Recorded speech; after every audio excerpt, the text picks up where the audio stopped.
Robots are amazing. They work very well together in large quantities, and they can make or break entire factories all on their own, whether it be physically, literally, or metaphorically. These guys are amazing in a lot of different ways, and they work very well together in large groups whenever you have large, expansive networks. However, you might actually find that making sure that there are a few separate systems that are almost completely disconnected from the rest of your logistics network may actually make some projects considerably easier to manage. And today, I'm going to be showing you why it might actually be worth it for you to isolate some of your robots from your logistics network. As you will see in the background here, this is my nuclear power setup. It is mostly what powers my factory, and in typical me-esque fashion, I have set up robots to move water barrels from place to place, ensuring that the boilers constantly have water access, even though they aren't typically linked up to pipes, because I think messing with the pipes is A, annoying, and B, it gets a little messy, and this allows me to be a bit more compact with my nuclear reactors. However, if you didn't notice it whenever I was originally panning over to this area in the opening sequence, which you'd be forgiven if you didn't, you would have noticed that I didn't have any large quantities of robots moving from point A to point B to this area for water barrel delivering, and that is because I have completely separated this from my current logistics network, and I have a few reasons for doing this. But basically, the way that I accomplished this was by setting up one logistics network that is enough to cover my nuclear reactors pretty much right next to my current logistics network that runs through the majority of my factory. We achieved this by just placing them in such a way that it allowed us to do that, and we move items back and forth for the things that this factory needs by basically just putting chests on one side and have the inserters put them into the chests on the other side, effectively handing items over to the other logistics network when needed. So to begin this demonstration, I went ahead and filled in these logistics chests with regular steel chests so the items were no longer in the logistics network. And we can almost immediately see that as I've done that, a lot of robots are starting to now move from one place on my factory to the other, and they're moving very long distances. Ultimately, we knew this was going to happen because we need fuel for these, and we had a couple robots moving the fuel for that earlier. But the thing is, we don't need this many robots moving fuel because nuclear reactors don't burn through fuel that quickly, so obviously there's another issue.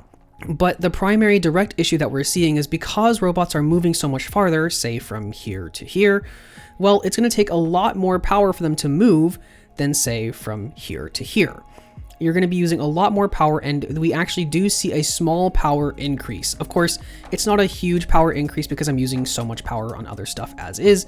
Obviously, this is just a drop in the bucket, but seeing a small increase like this is something that we can work to fix, which is why I originally isolated this system. But I'm going to show you exactly why these robots are moving from one side of the map to the other, and why the system I had originally actually fixes that and makes it so that's no longer an issue. So let's get to that. So as I described earlier, this nuclear power setup is using the robots to move barrels of water to the boilers, so I didn't have to place down pipes manually. And you can see here that this is a machine that theoretically is requesting 300 empty barrels to fill with water so that the boilers can take and use them. But we see that it doesn't actually have a lot of barrels in it, and if we scroll in here, we see that a lot of these robots that are moving towards this logistics system are actually carrying the barrels that this thing is requesting. And that's actually a really big problem, and here's why. Let's take a step back for just a moment. This is what my factory looks like, and for the sake of example, this is logistics system number 1, and this is logistics system number 2. Logistics system number 2 pertains to just my nuclear power, which is just moving barrels, mostly barrels of water or empty barrels, whereas logistics system 1 is literally everything else. So here's the thing. If these two logistics networks were connected, as we saw on the map earlier, if they connect, we will have barrels of water and empty barrels over here in this system consistently being produced and moved around for whatever reason.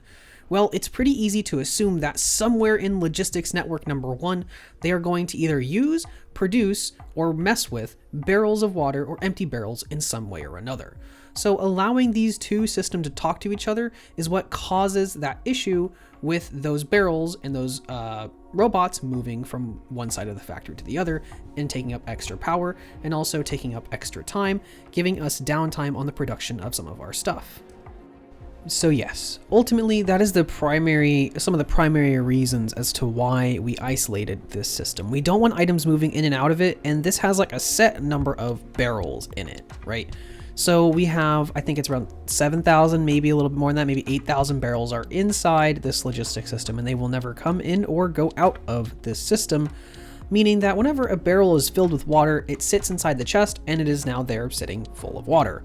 Well, if the barrel is used, it's now going to make an empty barrel, and the robots say, oh, well, hey, there's a chest that needs an empty barrel. I'm going to move it, and it's going to move it, and it's going to fill itself right back up immediately. So it's going to save them time because they don't have to move as far. It's going to save me power because they don't have to go as far, ultimately saving on multiple different things and making it so that the map looks a little bit cleaner as well, which, matters to some people. So that's one of the reasons why we wanted to isolate this system.